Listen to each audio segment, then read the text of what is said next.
Good morning student, class 7। ठीक, मैं आप लोगों का हिंदी लूँगी। पिछले साल तो संस्कृत लेती थी, इस बार हिंदी ले रही हूँ बेटा, है ना। ठीक है, तो आप लोगों को तो पता ही है ना कापी कैसे बनाया जाता है, पिछले साल बताई थी। इसमें भी हिंदी में भी 2 कापी बनाना है, एक 100 पेज की कापी, एक 200 पेज की कापी। ठीक, और 100 पेज की कापी में अपना बुक का कार्य करेंगे, और 200 पेज की कापी में बुक का कार्य करेंगे, और 100 पेज की कापी में ग्रामर का कार्य करेंगे, व्याकरण का। तो व्याकरण को जब भी मैं व्याकरण पढ़ाऊँगी, व्याकरण को व्याकरण कापी में लिखेंगे, और बुक का जो भी कार्य हो 200 पेज की कापी में लिखेंगे। ठीक है, तो सबसे पहले तो आप लोग इंडेक्स लिखेंगे, है ना। उसके बाद फिर पाठ का नाम, फिर जो भी शब्दार्थ दिया रहेगा वह, और उसके बाद फिर प्रश्न उत्तर अभ्यास कार्य करेंगे। ठीक है, तो बेटा शुरू करते हैं पढ़ाई। तो आज व्याकरण से शुरू करते हैं आप लोगों की पढ़ाई। व्याकरण में सबसे पहले आप लोगों को मैं बता देती हूँ, भाषा के बारे में बता देती हूँ, भाषा और उसका स्वरूप। ठीक है, अब भाषा किसे कहते हैं, है ना। भाषा किसे कहते हैं मैं बताती हूँ, जिस साधन के द्वारा हम बोलकर या लिखकर अपनी बात प्रकट करते हैं। जिस साधन के द्वारा हम बोलकर या लिखकर अपनी बात प्रकट करते हैं, बोलते हैं, है ना, तो शब्द निकलता है ना, उससे सामने वाले को पता चलता है कि वो क्या बात कर रहा है। लिख कर भी कर सकते हैं, तथा सुनकर या पढ़कर दूसरे की बात ग्रहण करते हैं, और दूसरे की बात को भी सुनकर हम ग्रहण करते हैं कि मैं क्या बोल रही हूँ, आप लोग सुन रहे हो ना, ग्रहण कर रहे हो, है ना। तो उस साधन को भाषा का नाम दिया गया है। जिस साधन के द्वारा हम बोलकर लिखकर अपनी बात प्रकट करते हैं, या दूसरे के बातों को सुनकर पढ़कर ग्रहण करते हैं, उस भाषा को उसका नाम भाषा है। ठीक है, उस साधन को हम भाषा का नाम दिए हैं। भाषा की व्युत्पत्ति के विषय में कहा गया है। भाषा की व्युत्पत्ति जो है भास धातु से हुई है। अब मैं संस्कृत में आप लोगों को पढ़ाई ना, क्रिया के मूल रूप को धातु कहते हैं, है ना। तो भास धातु से हुई, जिसका अर्थ होता है प्रकट करना या प्रकाश में लाना। ठीक है, इसका अर्थ होता है प्रकट करना या प्रकाश में लाना। ठीक, अब भाषा के रूप, है ना, भाषा के रूप के बारे में बताती हूँ। भाषा के 2 रूप हैं, है ना। कौन कौन से 2 रूप हैं? पहला है मौखिक रूप और दूसरा है लिखित रूप। पहला मौखिक भाषा, दूसरा लिखित भाषा। अब मौखिक भाषा किसे कहेंगे? जिस भाषा का वह रूप, जिस भाषा का रूप जिसे बोला सुना समझाया जाता है, बोला सुना समझाया या समझा जाता है, उसे वह मौखिक भाषा कहलाती है। ठीक है, जैसे मैं बोल रही हूँ, है ना। उदाहरण के लिए मैं आप लोगों को बता देते हैं, अध्यापिका कक्षा में बच्चों को कुछ बता रही है। ठीक है, तो यहाँ पर कौन सी भाषा का प्रयोग हो रहा है? मौखिक भाषा का प्रयोग हो रहा है। ठीक है, यदि लिख कर समझाती तो लिखित भाषा का प्रयोग होता है, लेकिन यहाँ पर बोल कर समझा रही है, तो यहाँ पर मौखिक भाषा कहलाएगा। ठीक है, दूसरा उदाहरण है, छात्र छात्रा बीच बीच में प्रश्न पूछ रहे हैं।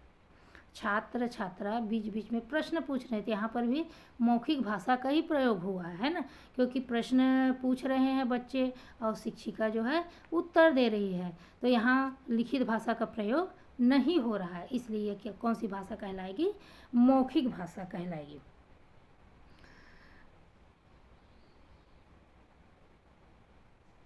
भाषा का मौखिक रूप, है ना, मौखिक रूप जो मुंह से बोला जाता है, मुंह से बोलकर समझाया जाता है, समझा जाता है, सामने वाला बोल रहा है उसको समझना भी पड़ेगा, है ना, तो उसको भाषा कहा जाता है। ठीक है, और दूसरा है लिखित भाषा, जब लिख कर पढ़कर विचारों भावों को आदान प्रदान होता है। जब लिख कर पढ़ कर विचारों का, अब मेरा क्या विचार है उसको मैं यदि लिख देती हूँ, है ना, उसको आप कहीं पढ़ कर समझ कर लिख कर यदि उसको ग्रहण करते हैं तो ये कौन सी भाषा कहलाएगी?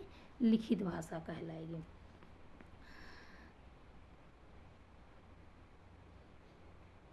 ठीक है, तो ये हुआ आप लोगों का मौखिक भाषा और लिखित भाषा। ठीक, भाषा की लिपि के बारे में बताया गया है। भाषा, संस्कृत भाषा को देवनागरी लिपि कहा गया है, हिंदी को देवनागरी कहा गया है, और अंग्रेजी को रोमन लिपि कहा गया है ना। तो ऐसी लिपि भी है इसकी। उसके बाद है बेटा आप लोगों का हमारी राष्ट्रभाषा क्या है? राष्ट्रभाषा किसको माना गया है? राजभाषा, राष्ट्रभाषा हिंदी को माना गया है। ठीक है, और उसके बाद है अब आप लोगों को वर्ण विचार बताती हूँ। वैसे 6 में बताई थी, संस्कृत में भी ये सब पढ़ते हैं, वर्ण शब्द, है ना। तो वर्ण विचार, वर्ण भाषा की वह लघुत्तम इकाई है। वर्ण भाषा की वह लघुत्तम, लघु यानी होता है छोटा, है ना, वह लघुत्तम इकाई है जिसके और टुकड़े नहीं हो सकते। ये वर्ण ऐसा है जिसके और टुकड़ा मतलब उसको भागों में नहीं बांट सकते। जैसे अ, ई, उ, क, ख आदि, है ना, इन शब्दों को हम और बांट नहीं सकते हैं। वह ये बहुत छोटी इकाई है जिसको हम और अन्य भागों में नहीं बांट सकते। ठीक है, उसके बाद हिंदी वर्णमाला को 2 भागों में बांटा गया है। वर्णमाला जानते हो ना, वर्ण यानी होता है अक्षर, है ना, आप लोगों को बताई थी 6 में। वर्ण यानी होता है अक्षर, जो अ से लेकर स्र तक जो वर्ण है वो सब वर्ण कहलाता है, अक्षर कहलाता है। तो इसको भी 2 भागों में बांट दिया गया है ना, स्वर और व्यंजन, है ना, स्वर वर्ण और व्यंजन वर्ण। हिंदी में स्वर वर्णों की संख्या कितनी है? 11 है, और व्यंजन वर्णों की संख्या 33 माना गया है। ठीक है, अब मैं आप लोगों को बताती स्वर वर्ण। स्वर वर्ण कौन कौन सा आता है? अ, आ, ई, उ, री, ए, ओ, औ। ये 11 जो है स्वर वर्ण है। उसके बाद फिर व्यंजन वर्ण। व्यंजन वर्णों को भी 4 भागों में बांट दिया गया है ना। कौन कौन से भागों में? पहला है स्पर्श व्यंजन, दूसरा है अंतःस्थ व्यंजन, तीसरा है ऊष्म व्यंजन, और चौथा है संयुक्त व्यंजन। ठीक है, तो स्वर वर्ण आ, ई, उ, री, ए, ओ, औ, ये इतना 11 जो है स्वर वर्ण कहलाता है। अब व्यंजन वर्ण कहलाएगा, जो मैं आप लोगों को बताई हूँ 37, है ना। व्यंजन वर्णों की संख्या यहाँ पर 37 दी है, लेकिन व्यंजन वर्ण 33 माना गया है। लेकिन इसको व्यंजन वर्ण को स्पर्श व्यंजन, अंतःस्थ व्यंजन, ऊष्म व्यंजन, संयुक्त व्यंजन, इसकी संख्या जो है 37 है। चलिए ठीक है, मैं स्पर्श व्यंजन बताती है। स्पर्श व्यंजन कौन कौन सा है? क, ख, ग, घ, अंगा, च, छ, ज, झ, इया, ट, ठ, ड, ढ, न, त, थ, द, ध, न, प, फ, ब, भ, म, है ना। ये स्पर्श व्यंजन कहलाता है। क्यों स्पर्श व्यंजन कहलाता है? क्योंकि इन वर्णों के उच्चारण से, है ना, जीभ जो है तालु को, मूर्धा को, दांत को, होठ को टकरा करके निकलता है इसलिए इसको स्पर्श व्यंजन कहा गया है। ये क, ख, ग, घ, अंगा, च, छ, ज, झ, इया, ट, ठ, ड, ढ, न, त, थ, द, ध, न, प, फ, ब, भ, म। और ये इसके 5वें वर्ण, जैसे क, ख, ग, घ, अंगा हुआ, और च, छ, ज, झ, इया हुआ, उसके बाद अणा हुआ, फिर न हुआ, फिर म हुआ। ये 5 जो है पंचमाक्षर कहलाता है। अक्षर का 5वां वर्ण, है ना, पंचमाक्षर कहलाता है। ठीक है, उसके बाद है अंतःस्थ व्यंजन। 4 माना गया है, य, र, ल, व। ये 4 जो है अंतःस्थ व्यंजन कहलाता है। उसके बाद ऊष्म व्यंजन कहलाता है। ऊष्म व्यंजन स, स, ह। ये ऊष्म व्यंजन क्यों कहलाता है? क्योंकि ऊष्मा गर्म वायु हमारे मुख से निकलती है इस वर्णों के उच्चारण से, इसलिए इसको ऊष्म व्यंजन कहा गया है। ठीक है, उसके बाद छ, त्र, ज्ञ, स्र, इसको संयुक्त व्यंजन कहा गया। संयुक्त यानी 2 वर्णों से मिलकर बना है, इसलिए इसको संयुक्त व्यंजन कहा गया है। ठीक है, अब वर्णों का वर्गीकरण किया गया है ना। वर्णों का वर्गीकरण, वर्णों को बांटा गया है तो वर्णों का वर्गीकरण है भाषा के आधार पर स्वरों के भेद। पहले स्वर पढ़ते हैं, स्वर के कितने भेद हैं, तो वर्णों के आधार पर मात्रा के आधार पर स्वर के भेद।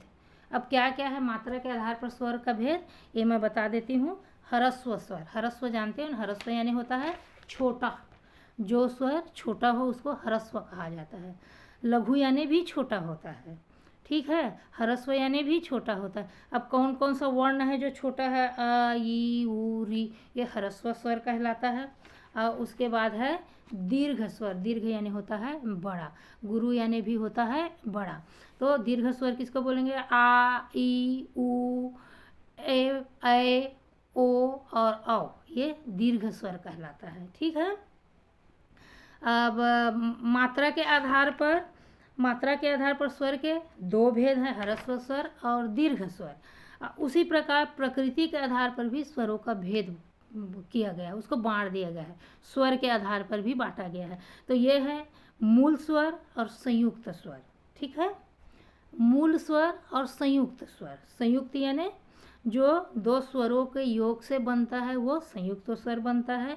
और मूल स्वर वे स्वर हैं जिनके निर्माण में किसी अन्य स्वर का सहयोग नहीं लिया जाता। ये मूल स्वर में किसी का सहयोग नहीं लिया जाता, ये मूल स्वर कहलाता है। लेकिन संयुक्त स्वर के योग में उसको बनाने में दो स्वरों को लिया जाता है, इसलिए ये संयुक्त स्वर कहलाता है, ठीक है। उसके बाद फिर है आप लोगों का जाति के आधार पर भी बांटा गया है स्वर को। जाति के आधार पर स्वरों के भेद, जाति के सजाती स्वर, सजाती यानी जो एक ही जाति के हो उसको सजाती कहा गया है। और विजाती स्वर जो अलग अलग जाति के हो उसको विजाती स्वर कहा गया है, ठीक है। एक ही जाति के वर्ण को सजाती स्वर कहा जाता है, जिसको बोलने का स्थान लगभग एक समान होता है। इस वर्ण का उच्चारण करेंगे तो इसका वर्णों का उच्चारण एक समान होगा, इसलिए इसको सजाती वर्ण कहा गया। लेकिन विजाती वर्ण इसलिए कहा गया कि इनको बोलने के स्थान पर बोलने के प्रयत्न करने में स्वरूप अलग अलग हो जाता है ना, एक ही स्वर नहीं निकलता है, इसलिए इसको विजाती स्वर कहा गया है। अब है थर्ड नंबर, जिह्वा के भागों के आधार पर भी स्वर को बांटा गया है। जिह्वा, जीभ से जो निकलता है स्वर, उसके आधार पर भी स्वर को बांट दिया। इसमें पहला है जिह्वा अग्र स्वर, जिह्वा के आगे से जो स्वर का उच्चारण होता है उसको जिह्वा अग्र स्वर कहा जाता है। जिह्वा मध्य स्वर, जिह्वा के मध्य बीच से जो स्वरों का उच्चारण करते हैं हम उसको जिह्वा मध्य स्वर कहा जाता है। और जिह्वा पार्श्व स्वर कहा जाता है, पार्श्व यानी जो बाद में निकलता है ना, पश्चात बाद में होता है, उसको जिह्वा पार्श्व स्वर कहा गया है, ठीक। उसके बाद है आप लोगों का ओष्ठों, होठों के स्थिति के आधार पर भी स्वर को बांट दिया गया है। अब होठ से जो जो स्वर बोलते हैं उसको भी बांट दिया गया है। जैसे वृत्तमुखी स्वर, एक होता है वृत्तमुखी स्वर और अवृत्तमुखी स्वर होता है, दो भागों में बांटा गया है ना। होठों की स्थिति के आधार पर भी स्वर को बांटा गया है। तो एक होता है वृत्तमुखी स्वर और एक होता है अवृत्तमुखी स्वर। अब वृत्तमुखी स्वर में कौन कौन सा आता है, आ, जिसमें वो डेस लगा रहता है ऊपर में, जैसे डॉक्टर में लगाते हैं ना, है ना, वो लगा रहता है मात्रा। ऊ, बड़ा ऊ, ओ और व, औ, है ना, ये वृत्तमुखी स्वर कहलाता है। अवृत्तमुखी स्वर आ ई ए अवृत्तमुखी स्वर कहलाता है। नाक या मुख से वायु निकलने के आधार पर भी स्वर को बांटा गया। नाक और मुख से यदि हम वर्णों का उच्चारण करते हैं तो नाक से भी वायु निकलती है, मुख से भी वायु निकलती है, तो इसको भी बांट दिया गया है। इसके पहला है अनुनासिक और दूसरा है निर्नुनासिक, ठीक है। पहला है अनुनासिक, दूसरा है निर्नुनासिक, दो भागों में बांटा गया है, ठीक है। तो ये हुआ बेटा आप लोगों का स्वर के भेद कितने भागों में बांट दिया गया है। तो पहला है मात्रा के आधार पर स्वरों के भेद, ह्रस्व स्वर और दीर्घ स्वर। प्रकृति के आधार पर स्वरों के भेद, मूल स्वर, संयुक्त स्वर।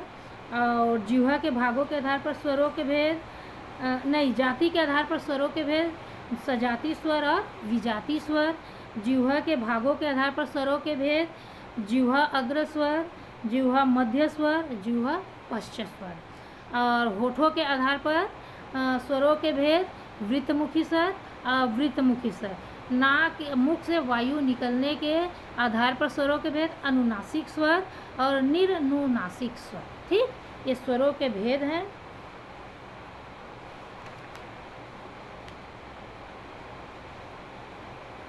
उसके बाद मैं आप लोगों को बताती हूँ और आगे बढ़ते हैं। आज व्याकरण ही पढ़ते हैं, है ना, जितना 15-20 मिनट का जो पीरियड रहेगा उसमें मैं व्याकरण ही पे शब्द विचार शब्द बता देती हूँ। ये सब आप लोगों को पढ़ाई हूँ मैं शिक्षा में, है ना, संस्कृत में भी ये सब पढ़ते हो आप लोग, ठीक है, लेकिन इस बार मैं संस्कृत नहीं पढ़ा रही हूँ, हिंदी पढ़ा रही हूँ, ठीक है।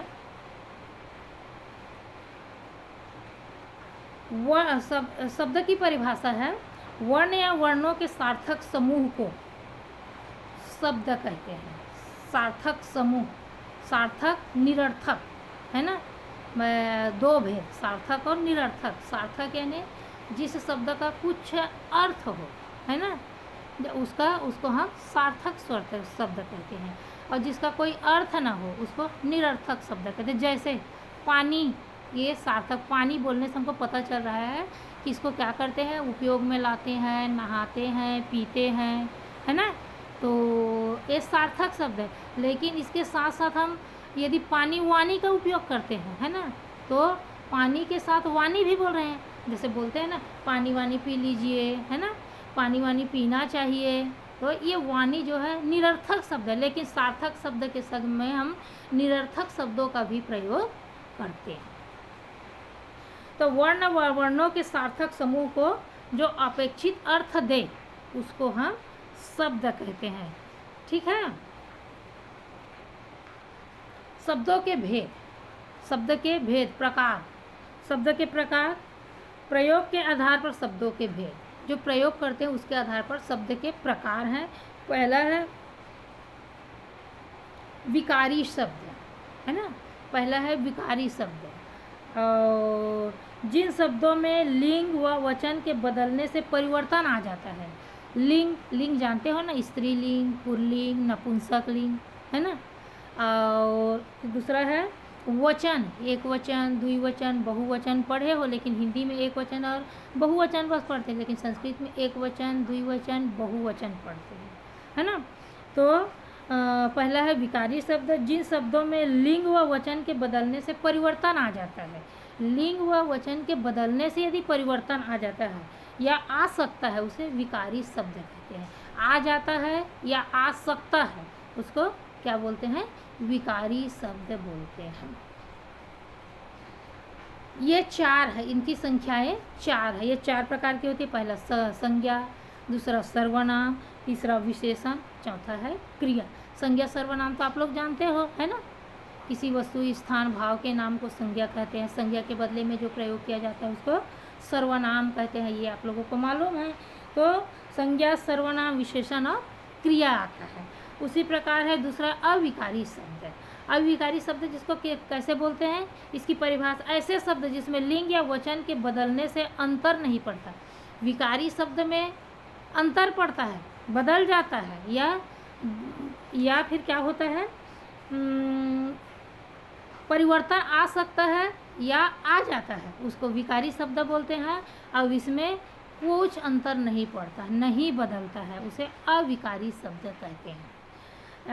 इसमें इसे अव्यय भी कहा जाता है। ये नहीं बदलता है। अव्यय जानते हो ना, जो बिना व्यय, अव्यय अर्थात इसका अर्थ होता है बिना व्यय, जो खर्च नहीं होता, व्यय नहीं करते, वो ज्यों का त्यों बना रहता है, वो अव्यय कहलाता है, ठीक है। ये भी चार प्रकार के होते हैं। कौन कौन सा है, क्रिया विशेषण, संबंध बोधक, समुच्चय बोधक और विस्मय आदि बोधक, ठीक है। जैसे उदाहरण के लिए क्रिया विशेषण, क्रिया विशेषण मैं बता देती हूँ। वह तेज दौड़ी, तेज क्या है, तेज क्या है, क्रिया विशेषण है ना। उसी प्रकार संबंध बोधक में छत के ऊपर कबूतर बैठे हैं, के ऊपर, है ना, ये क्या है, संबंध बोधक है। और है समुच्चय बोधक, आप और हम क्या है, आप और हम मित्र हैं, और जो है क्या है, समुच्चय बोधक है। विस्मय बोधक आदि जानते, हे, अरे, भो बताई थी है ना। अरे यह क्या किया, अरे जो है क्या है, विस्मय बोधक शब्द है। उसके बाद है आप लोगों का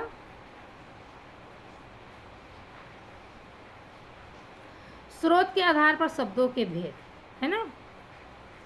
स्रोत के आधार पर शब्दों के भेद बताया गया है। ये प्रयोग के आधार पर शब्दों के भेद है, संज्ञा, सर्वनाम, विशेषण और क्रिया। क्रिया विशेषण